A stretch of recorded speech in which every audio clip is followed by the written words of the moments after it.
네, 오늘도 마태복음 계속 설교하도록 하겠습니다.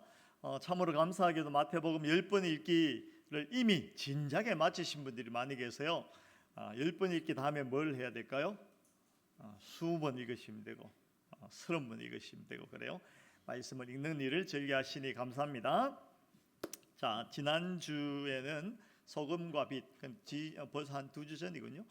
소금과 빛에 대해서 말씀을 나누었습니다. 우리는 소금이 되어야 된다가 아니라 이미 존재적으로 소금이고 빛이다. 그러니까 소금답게 빛답게 살아야 된다라는 말씀을 나누었습니다. 그 존재 자체로서 자연스럽게 나타나는 영향력이 우리를 통해서 나타난다라는 말씀을 드렸죠. 그런데 오늘 성경에 보면 역시나 유대인들, 서기관과 바리새인들이 계명에 대해서 오해를 하게 됩니다.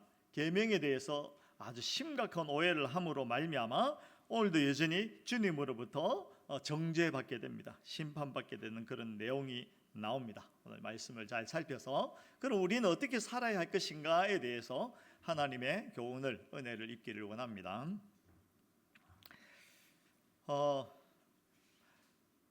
갑자기 그런 생각이 드네요. 아닙니다. 네, 죄송합니다. 자, 그것을 우리 주님께서 사두개인과 서기관들을 정죄하기 위해서 사용하는 내용이 뭐냐면 십계명에 있는 살인하지 말라. 오늘 본문에 보면 살인하지 말라라는 것을 너희가 들었다 이 말씀을 하시잖아요. 십계명을 이용해서 너희가 계명에 대해서 오해를 하고 있다라는 것을 말씀하십니다. 그러면 왜 살인하지 말라라는 것을 사용하실까요? 여러 계명이 있고 여러 가지가 있겠지만 살인하지 말라라는 이 계명을 사용하신 이유를 한번 잠깐 먼저 생각하려고 합니다. 이 살인하지 말라라는 것은요, 무슨 의미를 담고 있냐면 인간 존재 자체를 소중하게 생각하라라는 것입니다. 인간은요, 존재 자체로서 의미가 있는 것입니다. 소중한 것입니다. 사람이 태어나서 가질 수도 있고 못 가질 수도 있고 많이 배울 수도 있고 못 배울 수도 있고 건강할 수도 있고 아니 건강할 수도 있지요. 그것에 따라서 그 사람의 가치가 달라지지 않는다는 것입니다. 사람은 그 존재 자체로서 하나님께서 창조하신 그 자체로서 존귀한 것입니다. 아멘.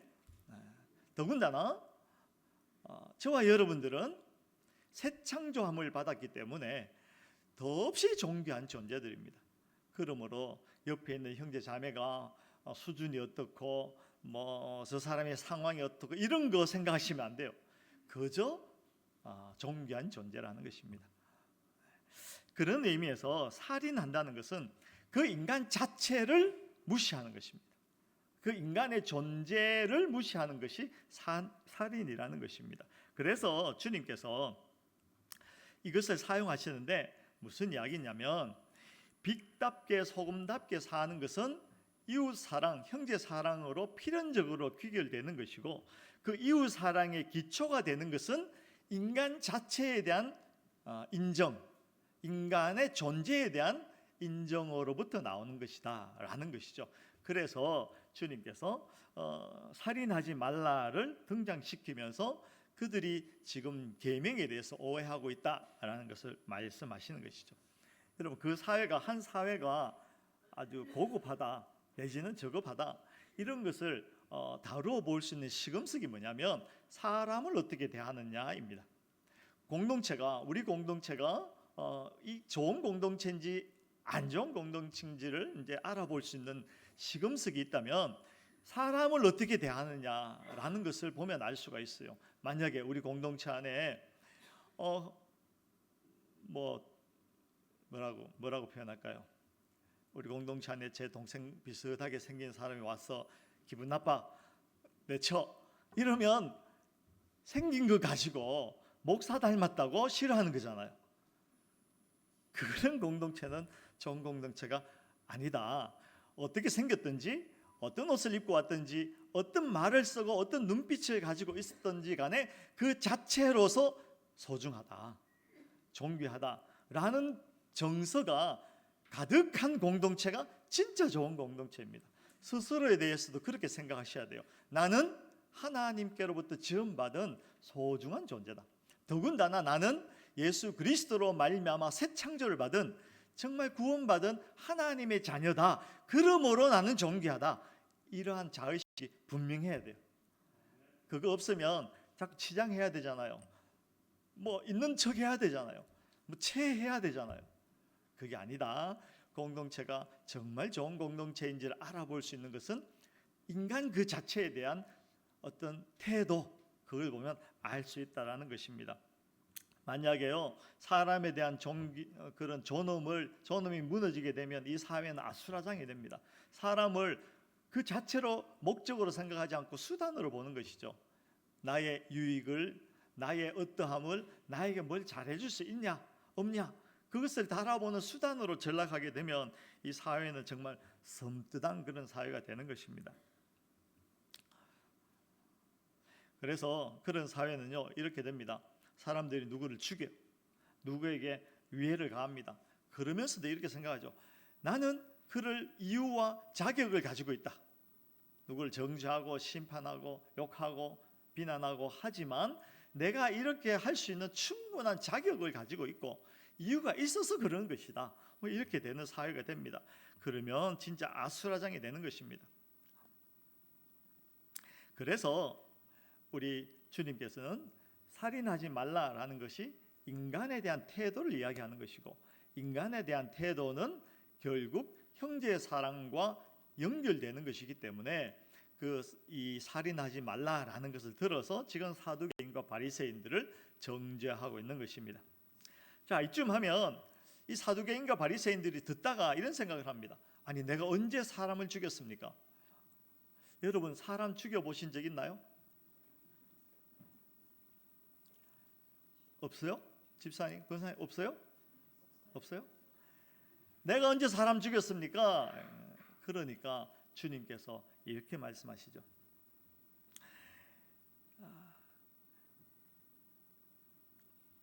그 계명의 진짜 의미를 전혀 이해하지 못하는구나.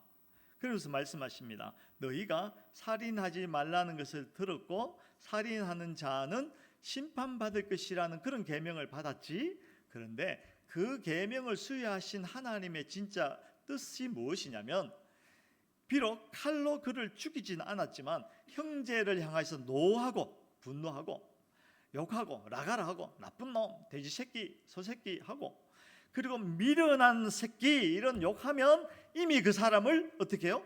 죽인 것이다. 이것이 그 계명에 담긴 하나님의 뜻이야. 너희가 그것을 전혀 알지 못하는구나. 너희가 만약에 형제를 향하여서 분노하고 욕하고 미련한 놈이다 하면 너희들은 지옥불에 떨어질 것이야. 이런 말씀을 하시는 것이죠. 비록 실제로 칼을 들고 형제를 죽이지는 않았지만 너희 마음에 미움과 악을 가지고 형제를 대하고 있으면 이미 정죄한 것이고 심판을 행한 것이고 그를 죽인 것이야. 그러므로 너는 지옥불에 떨어질 것이야. 이 말씀을 하신 것이죠. 여러분, 무슨 이야기냐면 정리해 보겠습니다. 사두개인과 바리새인들의 의의 수준은 지난주에도 말씀드렸듯이 내면의 본질적인 변화가 없이 단지 주어진 계명을 지키는 것이 그저 자신의 의에 충실한 것이다 라는 수준에서 생각하고 살았던 것이죠.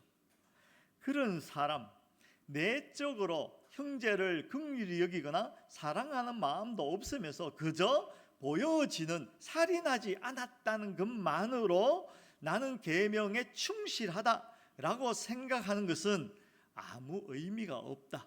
아니, 오히려 그렇게 계명은 지켰지만 형제를 향하여서 미움과 정죄와 심판을 행하고 있다면 너는 살인한 것이다 라는 것을 말씀하시는 것이죠. 아무리 그런 수고를 해봐야, 서기관과 바리새인처럼 해봐야 헛되고 헛된 것이다 라는 것을 말씀하시는 것입니다. 서기관과 바리새인들의 의를 한마디로 이야기하면 오직 자기 자신에게만 관심이 있고 그것은 외식입니다. 그래서 주님께서는 끊임없이 외식하는 자야 화 있을진저, 화 있을진저, 화 있을진저, 화 있을진저. 그 율법을 지키는 건요, 계명을 지키는 건 자기 치장하는 그냥 수단일 뿐입니다. 아무것도 아닙니다. 지난번에 말씀드렸죠. 그거는요, 동동구리무, 동동구르무, 뭐죠? 동동구름이, 뭐 하여튼 그거 이상도 그 이하도 아닙니다. 그 수준은 보이는 계명의 조항에만 관심을 가지고 그 계명을 수여하신 하나님의 마음에 대해서는 전혀 관심이 없어요. 오로지 자기 자신에 대한 관심과 열심으로 내가 이것을 하면 사람들이 나를 좋아보겠지, 내가 이것을 하면 그저 하나님 앞에서도 칭찬받을 수 있겠지, 내가 여기에 집중되어 있는 사람을 이야기하는 것이죠. 그러면서 주님께서 말씀하십니다. 어떻게 해요? 너희는 다르다. 너희의 의는 이런 수준이어서는 안 된다. 너희의 의는 서기관과 바리새인보다 나아야만 한다라고 말씀하시죠. 그러면 다시 지난주에 말씀드렸던 것으로 돌아가 보려고 합니다. 우리의 의의가 어떻다는 것입니까? 우리의 의의의 출발점이 어디입니까? 우리의 의의의 출발점은 다시 말씀드리지만 하나님 앞에 서서 자기의 위치가 어떠한지를 확인하는 것에서부터 출발합니다. 하나님 앞에 서서 내가 과거에 어떤 위치에 있었으며 지금 어떤 위치에 있게 되었으며 그것이 무엇으로 말미암았는지를 정확하게 확인하는 그 지점에서부터 우리의 의의가 출발합니다. 무엇입니까? 하나님 앞에 서서 자기의 파산 상태를 확인하는 것입니다. 하나님 앞에 서서 절대 선이신 하나님 앞에서 내가 얼마나 죄된 인생인가를 확인받는 것입니다. 그것을 확인받게 되면 가난한 심령이 되죠. 그 가난한 심령은 절대 파산 상태를 이야기하는 것입니다. 그 가난한 심령은 어디로 갑니까? 애통하게 됩니다. 그런 자신을 보고 슬퍼하지 않을 수가 없어요. 오라 나는 망하였도다. 오라 화로다. 나는 죄인입니다. 그리고 어떻게 됩니까? 주여 나를 긍휼히 여겨 주시옵소서. 그 지점에 털썩 주저앉게 된다는 것이죠. 그 지점에 그 하나님 앞에서 그런 나를 확인하게 되고, 그런 나를 확인하게 되면 긍휼을 구할 수 있게 되고, 긍휼만이 나를 살린다는 것을 알게 될 때 비로소 그 지점에서부터 무슨 변화가 일어나냐면 너와 나는 똑같은 죄인이고 너와 나는 하나님의 긍휼이 아니고는 살 수 없다라는 것을 확인하게 되면서 서로를 보는 눈이 따뜻해지게 됩니다. 여러분, 그거 아니고는 누군가를 긍휼한 마음으로 볼 수도 없고 자신을 향해서도 긍휼을 요구받을 수밖에 없는 존재다. 스스로도 사랑할 수 없고 누군가에게 따뜻한 눈빛을 줄 수도 없어요. 하나님 앞에서 내가 어떤 위치인가를 확인하는 그것이 우리의 의의 출발점입니다. 이 말씀을 깊이 생각하시기 바랍니다. 우리의 의가 우리의 도덕 수준의 높음, 나는 너와 다르다, 나는 너와 다른 높은 수준에서 흘려보내는 그 무엇이다, 이렇게 생각하시면 그건 서기관과 바리새인들이 하는 수준입니다. 우리는 그렇지 않습니다. 하나님 앞에서 나의 위치를 확인하는 자가 드러내는 긍휼이라는 것이죠. 그런 사람은 필연적으로 형제의 사랑으로 나타나게 됩니다. 그런 사람은요, 그 비치고 소금된 존재가 필연적으로 형제의 사랑으로 나타나게 돼 있다니까요. 그게 마태복음 5장 44절입니다. 한번 찾아보도록 하겠습니다. 마태복음 5장 44절.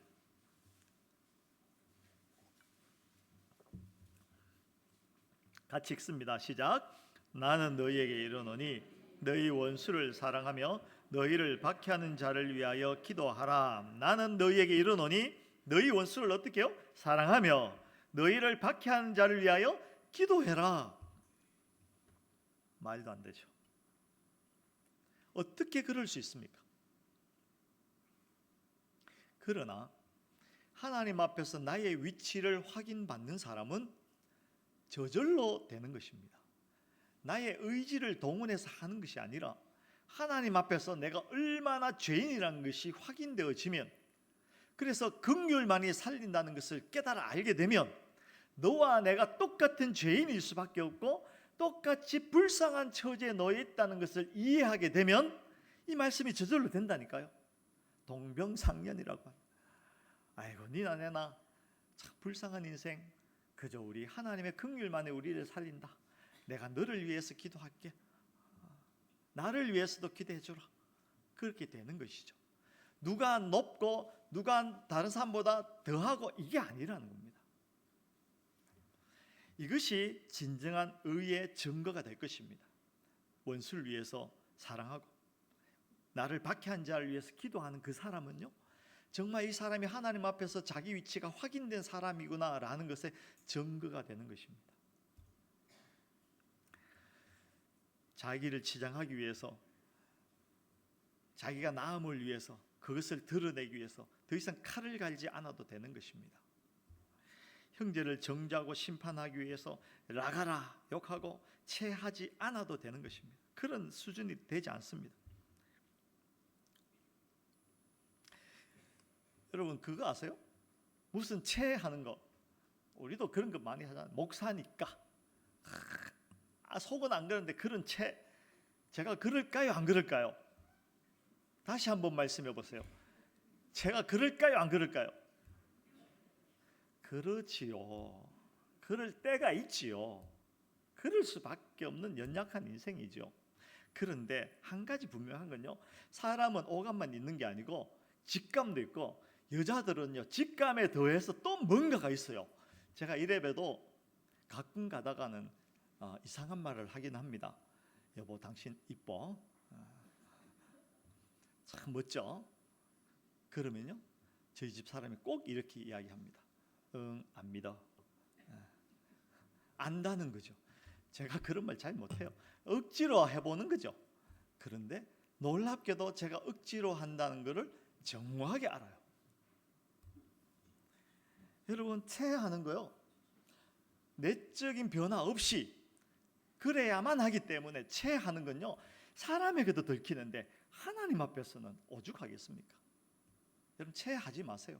그 노력이라면 다시 하나님 앞에 가서 하나님 앞에서 자기 위치를 확인하는 그 작업을 하시기 바랍니다. 체하지 마세요. 안 해도 돼요. 괜찮아요. 마음 없는 선물에 속을 사람이 아무도 없죠. 그래서 예수님께서는 그런 체하는 사람들을 이렇게 정죄하십니다. 마태복음 23장에 보면요 27절 제가 읽어볼게요. 화 있을진저 외식하는 서기관과 바리새인들이여, 회칠한 무덤 같으니 속으로는 겉으로는 아름답게 보이나 그 안에는 죽은 사람의 뼈와 모든 더러운 것이 가득하도다.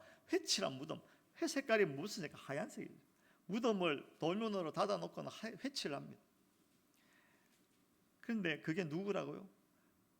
내적 변화 없이 그런 체하는 사람들을 일컫는 말입니다. 멀쩡해 보이죠? 멀쩡해 보이죠? 그러나 그 속에는 무엇이? 썩은 시체가 있고 썩은 뼈다귀가 있고 더러운 냄새가 난다. 냄새가 진동하는 것이. 내적 변화 없이 외식하는 서기관과 바리새인들, 주님께서 말씀하십니다. 화 있을진저, 화 있을진저, 화 있을진저. 우리도 진정 내적인 변화를 통과하지 않으면, 그래서 신자의 바른 의를 나타내지 않으면 우리가 하는 모든 죄는요 제가 다 알아요. 옆 사람이 다 알아요. 하나님께서 아세요. 그러니까 더 이상 그거 하지 마시고 하나님 앞으로 가세요. 하나님 앞으로 가서 내가 어떤 존재인지를 확인받으시기 바랍니다. 스스로를 돌아보고 반성해야 됩니다. 예수님께서 세리 마태의 집에 가셨잖아요. 유대인들은 세리들과 절대로 밥을 같이 안 먹습니다. 동족을 배반한 배신자, 죄인 중에 죄인. 그래서 결코 세리하고는 그 식탁에 앉지를 않습니다. 그런데 예수님께서 어떻게 해요? 그 세리 마태의 집에 가버리셨어요. 그 세리가 갈망감이 있었거든요. 그래서 예수님께서는 그를 살리기 위해서 세리 마태의 집에 가셔서 한 식탁에 둘러앉았어요. 제가 생각하기에 세상에서 가장 아름다운 식탁이 그 식탁입니다. 얼마나 긍휼과 주의 사랑이 가득한 식탁이겠어요. 그런데 체하게 바빴던 서기관과 바리새인들은 그것을 알아보지 못합니다. 그들은 단지 이 생각하죠. 계명에 보면 결코 죄인과는 밥상에 같이 앉지 말라고 했는데 어떻게 저 유대인 남자인 예수가 그 죄인들과 한 밥상에 앉을 수 있단 말이야. 그럴 수는 없지. 그럴 수는 없지. 예수님을 정죄합니다. 심판합니다. 정죄하고 심판할 마땅한 근거가 나에게 있다, 이렇게 생각하는 것이죠. 그래서 예수님께서 그들을 보고 말씀하시기를 내가 무엇이를 누구를 부르러 온 것이 아니다, 죄인을 부르러 온 것이 아니고, 목사가 이렇게 죄송합니다. 내가 죄인이 아니라 의인을 부르러 온 것이 아니라 누구를? 죄인을 부르러 왔다. 죄인을 부르러 왔다. 그러면서 말씀을 하나 인용하십니다. 호세아서의 말씀인데 너희는 가서 내가 긍휼을 원하고 제사를 원하지 아니하노라 하신 뜻이 무엇인지 배워라. 너희는 가서 내가 긍휼을 원하고 제사를 원하지 아니하노라 하신 뜻이 무엇인지 배우라. 다시 말하면 속이 변화되지 않는 상태에서 아무리 제사를 한다고 해도 하나님께서 받지 않는다는 것입니다. 하나님과 관계없다는 것입니다. 아무리 우리가 종교적인 열심을 다해도 그것은 하나님과 관계없는 것입니다. 그런 사람들은 어떤 특징이 있냐면요, 자기 의의를 증명받기 위해서 그렇지 않은, 자기와 같지 않은 사람들을 공격하고 정죄합니다. 예수님이 그랬잖아요. 예수님이 자기들과 다르다는 것 때문에 정죄받습니다. 어떻게 죄인들하고 한 식탁에 앉을 수가 있어? 안 되지 그건. 그래서 득달같이 달려가서 예수님을 공격합니다. 정죄합니다. 심판합니다. 그리고 십자가에 못 박아버리죠. 메시아로 오신 예수 그리스도를 알아보지 못합니다. 여러분, 우리는 그와 달라야 합니다. 저와 여러분들은 그와 다른 의의를 나타내야 합니다. 여러분, 예수 믿는 신자의 나음이 무엇이겠습니까? 불신자와 다른 예수 믿는 신자의 보상이 무엇이냐면요, 하나님을 안다는 것입니다. 하나님을 아는 것이고 그 하나님께 나아갈 수 있다는 것이며 그 하나님께 감사할 수 있게 되었다는 것이 신자의 보상입니다. 그리고 죄를 거부하고 거룩을 선택할 수 있는 자가 되었다는 것, 그것이 신자의 보상이 되는 것입니다. 오늘 본문과 엮어서 이야기해 보면 다른 사람을 정죄하고 욕하고 공격하는 마음이 없어진 사람이 신자입니다. 하나님 앞에서 자기를 확인하고 긍휼을 품게 되면 다른 사람을 공격할 수가 없어요. 다른 사람을 정죄하고 욕하고 공격하는 마음이 사라져버린 사람이 신자라니까요. 내 눈에 차지 않는 사람과 내가 다를 바가 없는 죄인이라는 것을 확인하는 자, 그것을 확인할 수 있는 눈을 가지게 된 사람, 그 사람이 진짜 신자입니다. 우리 마음속에서 칼을 내려놓게 된다는 것이죠. 여러분, 배너 아십니까? 배너 영화 보셨어요? 옛날에는 그 단체로 많이 보러 다니고 그랬어요. 저도 몇 번이나 본 것 같아요. 그 배너의 원수가 누굽니까? 메살라 아니겠어요? 메살라. 그 메살라가 배너와 열심히 다투다가 그 마지막에 전차 경주를 그 전차죠, 그게 뭐 말이 끄는 그 전차를 타는 경주를 하잖아요. 그러다가 거기서 싸우다가 메살라가 그만 져서 그 전차에 깔려서 이제 죽게 됩니다. 그때 죽어가면서 이런 이야기를 합니다. 게임은 아직 끝나지 않았다. 배너, 너 저 사망의 골짜기로 가봐. 거기 누가 있는지. 배너가 깜짝 놀랍니다. 이게 난 끝났구나. 이 메살라가 죽음으로 내 원한이 풀렸구나. 이렇게 생각했는데 그 사망의 골짜기로 갔더니 누가 있나요? 자기 어머니와 누이가 불치병에 문둥병에 걸려서 거기서 죽음을 기다리고 있는 모습을 발견하게 됩니다. 그 자리에서 다시 한번 오해를 하죠. 이 메살라가 죽으면 내 속에 있는 원한이 다 풀렸다라고 생각을 했는데 그게 아니구나. 끝나지 않았구나. 근데 원한을 갚을 길이 없어. 죽어버렸어. 풀리지 않는 원한을 가지고 이를 바득바득 갈면서 울고 있는, 울분을 토하고 있는. 근데 그 배너의 아내가 이렇게 보더니 한마디 하죠. 이제 당신이 메살라 같습니다. 그 이야기를 듣고 아마 가슴이 쿵 내려앉았겠죠. 그러다 좀 시간이 지나다가 어느 날 이 배너 앞으로 예수 그리스도가 지나가십니다. 예수 그리스도가 고난받는 장면을 보게 되고 십자가를 지고 골고다 언덕으로 가시는 길을 따라가게 되며 그 예수 그리스도가 십자가에 못 박히는 것을 목도하게 되죠. 그리고 나서 배너가 이렇게 이야기합니다. 나는 이제 더 이상 내 마음에서 칼을 내려놓습니다. 왜요? 그 예수 그리스도의 말씀을 내가 들었습니다. 예수님께서 십자가에서 무슨 말씀을 하셨어요? 주여 저들을 용서하여 주시옵소서. 저들이 하는 짓이 무슨 짓인지 알지 못합니다. 주여 저들을 용서하여 주시옵소서. 원한으로 치면 예수 그리스도께서 더 큰 원한을 가지고 이 원수들을 쳐부셔야 되지 않겠어요? 예수님께서 말씀하십니다. 주여 저들을 용서하여 주시옵소서. 그 말을 듣고 베드로가 고백하게 되죠. 울게 됩니다. 내 속에서 더 이상 칼은 존재하지 않습니다. 여러분, 예수 믿는 신자의 행복이 무엇이냐면요, 더 이상 우리 속에 전쟁과 심판과 정오의 마음을 키우지 않아도 된다는 것입니다. 칼을 갈지 않아도 된다는 것입니다. 예수님께서 명령하십니다. 오늘 본문 23절 23절에 그러므로 예물을 제단에 드리려다가 거기서 내 형제에게 원망 들을 만한 일이 있는 것이 생각나거든 예물을 제단 앞에 두고 먼저 가서 형제와 화목하고 그 후에 와서 예물을 드리라. 여러분, 혹시 오늘 예배당 오시다가 원수가 생각나시거들랑 오늘은 이미 왔으니까 할 수 없고 다음에 오시다가 원수가 생각나거들랑 어떻게 하라고요? 차를 돌려서 먼저 화목하고 와서 예배하라는 것이죠. 여러분, 그냥 해보는 말이 아닙니다. 주의 계명입니다. 신자들에게 주신 하나님의 삶의 원리와 원칙이고 불변하는 주의 계명입니다. 이 말씀을 무겁게 받으시기 바랍니다. 이 말씀은 실제입니다.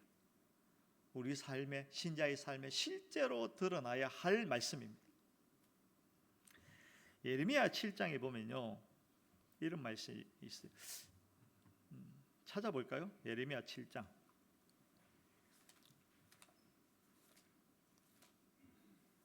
이사야 다음에 있습니다. 예레미야 7장 1절로 7절, 구약성경 1061쪽 어간에 있습니다.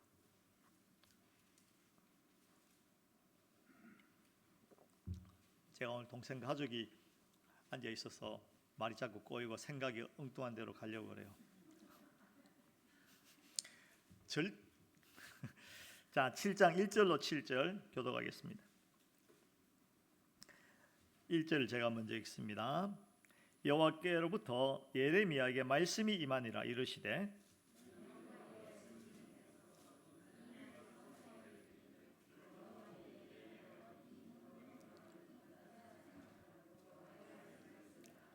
만군의 여호와 이스라엘의 하나님께서 이와 같이 말씀하시되 너희 길과 행위를 바르게 하라. 그리하면 내가 너희로 이곳에 살게 하리라.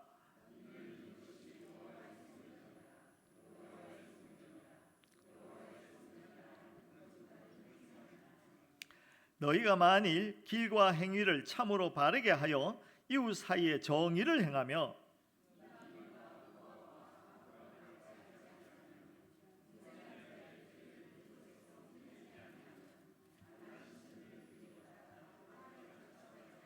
다같이 내가 너희를 이곳에 살게 하리니 그 너희 조상에게 영원 무궁토록 준 땅이니라. 여기 보면 길과 행위를 바르게 하는 것과 대비되는 것이 있죠. 이곳이 여호와의 전이다. 이곳이 여호와의 전이다. 이곳이 여호와의 전이다. 이곳이 여호와의 전이다. 유대인들은요, 여호와의 전을 얼마나 사랑했는지 몰라요. 그 전을 짓겠다고 온갖 것들을 다 했어요. 온갖 헌신을 다 했어요. 가락지, 금가락지, 은가락지, 금비녀, 옥비녀 다 빼가지고 그 전을 지었어요. 그런데 주님께서 말씀하십니다. 이것이 여호와의 전이다. 여호와의 전이다. 여호와의 전이다. 다시 말하면 이 전을 짓는 그것만으로 충분하다. 너희가 이 전에 있기만 하면 안전하다. 너희가 여기서 예배하기만 하면 모든 것이 오케이. 하나님께 드리기만 하면 부모에게 하지 않아도 오케이. 그런 거짓말에 속지 말아요. 오늘날도 강단에서 거짓말이 얼마나 많이 선포되어지는지 몰라요. 미쳐버리겠어요.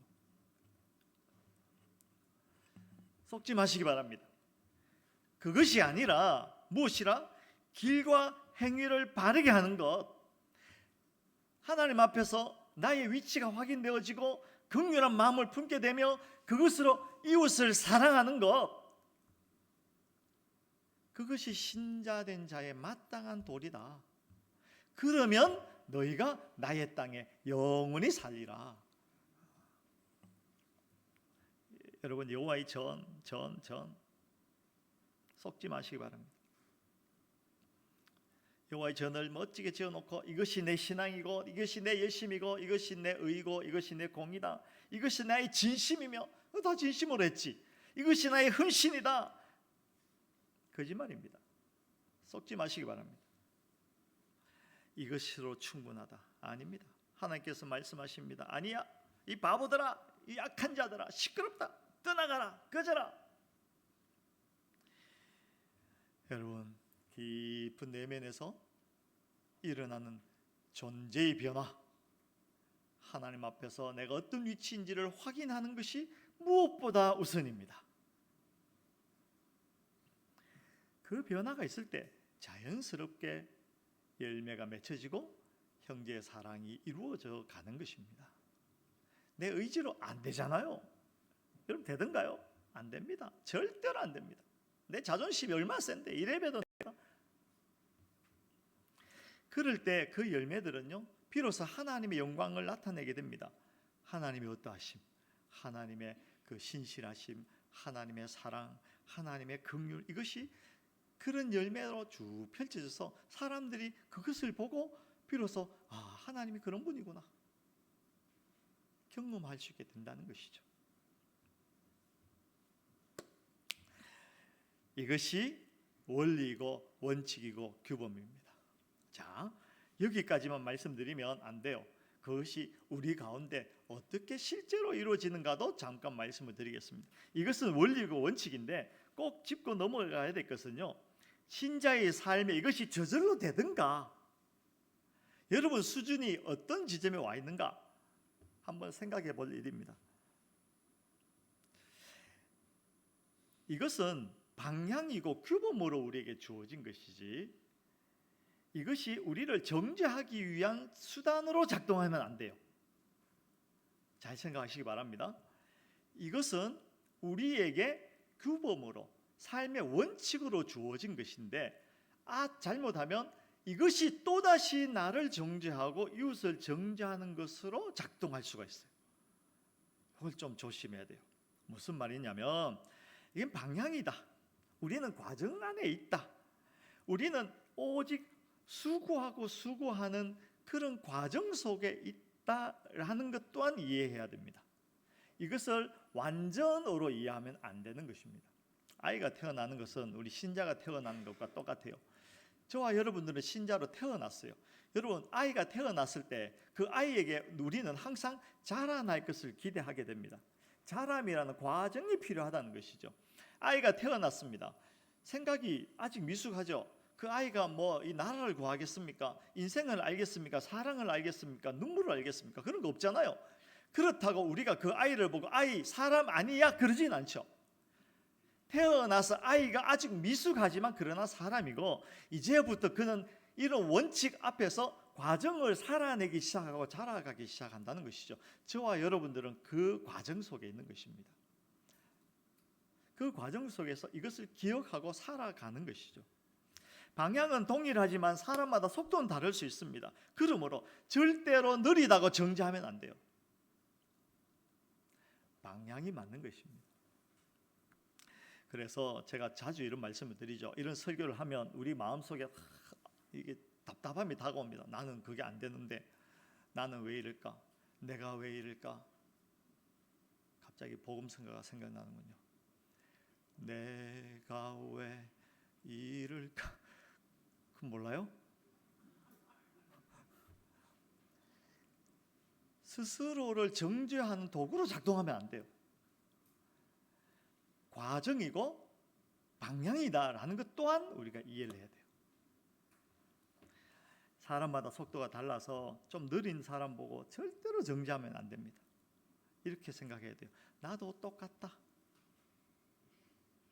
그러므로 여러분 이렇게 하시기 바랍니다. 이제 이게 잘 이해가 되면 정말 미운 사람을 이해할 수 있게 됩니다.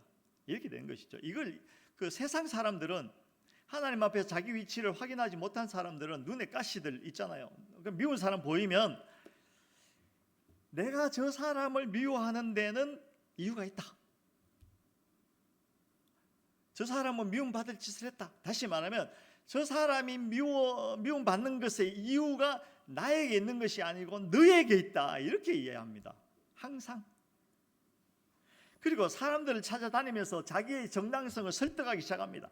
전화통 붙들고 내가 그 사람 미워하는데 다 이유가 있고 말이야 온통 돌아다니면서 자기 편을 모읍니다. 끌어모아서 자기의 정당성을 인정받기 위해서 열심히 노력합니다. 여러분, 그런 이상한 짓 하지 마세요. 시끄러워요. 속 시끄러워요. 그러나 신자는 그렇지 않습니다. 누가 미워지기 시작하면 그 미움의 원인이 너가 아니라 나에게 있다는 것을 이해하기 시작합니다. 나 때문이구나. 그런 상황에 놓여 있어서 다 나 때문이구나. 그것이 진심으로, 진정으로 수용되어집니다. 그런데 어떻게 원수가 생기고 그런데 어떻게 핍박하는 자를 위해서 기도 안 하겠습니까? 주여 저들을 용서해 주시옵소서. 그리고 본인에게 그 사람에게 시간을 주세요. 다 잘하게 되어 있습니다. 스스로도 나는 잘한다. 시간이 필요할 뿐이다. 신자가 되었다고 금방 뿅 잘하지 않습니다. 시간이 필요해요. 금요일 날 청소년부가 이제 가평에 있는 우리 마을로 그 1박 캠프를 갔어요. 아직 어려요. 신나게 떠들고 갔는데 저는 그렇게 기대했어요. 얘들이 1박 캠프 갔다 오면 토요일 날 오는데 오늘 주일날이 오늘이 됐어요. 주일날에 눈빛이 달라지고 얼굴이 환해지고 성인 군자로 변해서 올 것이야. 제가 그렇게 기대했다니까요. 오늘 봤더니 여러분, 시간이 필요한 것입니다. 시간이 필요해요. 스스로에게도 시간을 주세요. 그리고 이웃에게도, 형제에게도 시간을 주세요. 우리가 같이 자라가게 되는 것입니다. 그러니까 여러분, 이런 이야기는 절대로 하지 마세요. 집사가 돼가지고 장로가 돼가지고 권사가 돼가지고 목사가 돼가지고 어떻게 그럴 수 있냐고. 그러지 마시고, 그럴 수 있지. 더 나아가서 나 때문이야.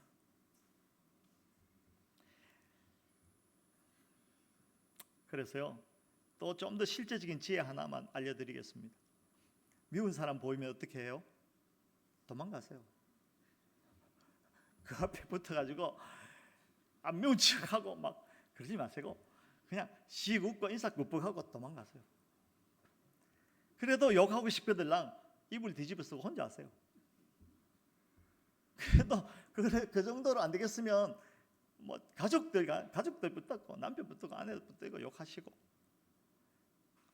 근데 이건 하지 마세요. 혹시 그런 말을 전해 들었더라도 그 사람한테 쫓아가서 누가 네 욕하더라, 절대로 그렇게 전달하시면 안 돼요. 욕할 수도 있지. 욕먹을만 했으니까 욕했겠지. 이런 이야기가 있더군요. 아브라함 링컨 미국 대통령이잖아요. 그 사람의 강요 중에 성질이 고약한 사람이 있었답니다. 이 사람이 좌충우돌하는데 또 누군가를 찍어가지고 열심히 미워하더래요. 그러면서 어느 날은 링컨에게 뚝딱같이 달려와서는 편지를 써왔대요. 욕을 해주고 싶어서 직접 하긴 뭐해서 편지를 썼다는 겁니다. 그러면서 한번 들어보라고 하면서 강요 중에 누구를 저 새끼 너무 새끼 때려 죽이고 싶고 소새끼 개새끼 말새끼 다 나오고 막. 그러니까 링컨이 들으면서 그래 그렇지 그러게 아이고 저 어떡하냐 그러더래요. 그래서 이 사람이 신이 나가지고 대통령도 인정해줬으니까 내가 정당성을 가지고 있어 그러면서 다 할 거는 접어가지고 자 이걸 편지로 붙이겠습니다 라고 하니까 링컨이 한 말이 그러지 말고 내가 다 듣고 지금 여기서 욕 다 했잖아. 그러니까 붙이지는 말고 그냥 이리 가져와 하고 태웠답니다. 무슨 이야기입니까? 혼자서 욕하시라는 겁니다. 그 정도만 해도 참 대단합니다. 우리는 내적으로 진정한 변화를 경험하고 출발한 사람들입니다. 하나님 앞에서 내가 어떤 존재인지를 확인받고 정말 넌 안에나 죄인이라는 것을 확인되고 넌 안에나 하나님의 긍휼이 아니면 살 수 없는 존재라는 것을 확인받은 자들로서 따뜻한 마음을 가지고 네가 그렇게 하는 것은 다 내 때문이야. 원인이 나에게 있어. 알고 보면 내가 너보다 더 나쁜 놈이야. 내가 네가 처했던 네가 상황, 네가 당했던 일을 내가 당했다면 더 하면 됐지. 덜 하진 않았을 거야. 그러면서 매일매일 과정을 살아내는 것입니다. 시간이 필요합니다. 여러분, 밑 빠진 독에 물 부어서 채울 수 있는 사람이 있을까요? 채울 수 있을까요? 없을까요? 있어요. 빠지는 것보다 더 빨리 부으면 돼요. 그것이 우리의 노력의 과정입니다. 실수할 수 있고 잘못될 수 있고 결과가 눈앞에 바로 보이지 않을 수 있지요. 그러나 그렇다고 해서 포기하지 마시고 끊임없이 과정을 잘 살아내시면 언젠가는 그물이 찹니다. 언제요? 주님 다시 오실 때. 주님 다시 오실 때. 우리는 하나님 앞에서 하나님, 예수 믿느라고 저 애 먹었죠. 하나님, 저 죽는 줄 알았어요. 그러나 포기하지 않고 살았어요. 우리 하나님께서 착하고 충성된 종아 참 잘하였도다. 주인의 잔치에 참여해라 라고 상 주실 것입니다. 찬양하죠. 너희 하나님 여호와가, 이 찬양은요, 넌 안에나 하나님께서 다 우리 안에 계신다. 옆에 있는 제일 평소에 미워했던 사람 째려보면서 찬양하겠습니다. 너희 하나님 여호와가